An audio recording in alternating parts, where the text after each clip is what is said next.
વિકાસ, પ્રગતિ અને પવિત્રતા. દીપમાલા ન્યૂઝ. કલોલમાં જમિયતે ઉલેમા એ હિન્દ દ્વારા મુસ્લિમ સમાજના તેજસ્વી તાલાઓનો સન્માન કાર્યક્રમ યોજાયો.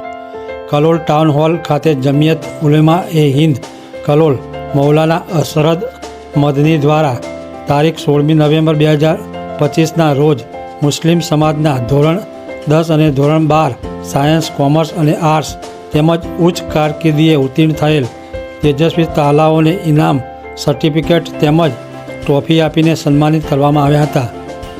આ સન્માન કાર્યક્રમમાં મુખ્ય અતિથિ તરીકે motivation speaker Mufti doctor Sajid Saab Belim ફલાઈ, વિશેષ અતિથિ તરીકે જમિયત ઉલમા એ હિન્દ ગુજરાતના જનરલ સેક્રેટરી મુફ્તી અબ્દુલ કચ્યુમ એ મંસૂરી, જમાલપુર અમદાવાદ ખાડિયાના ધારાસભ્ય ઇમરાન ખેડાવાલા, પ્રોફેસર આસિસ્ટન્ટ પંડિત દીનદયાળ યુનિવર્સિટીના ડૉક્ટર શાહબુદ્દીન સૈયદ, દરિયાપુર અમદાવાદના પૂર્વ ધારાસભ્ય ગ્યાસુદ્દીનભાઈ શેખ ખાસ ઉપસ્થિત રહી વિદ્યાર્થીઓને સન્માનિત કર્યા હતા.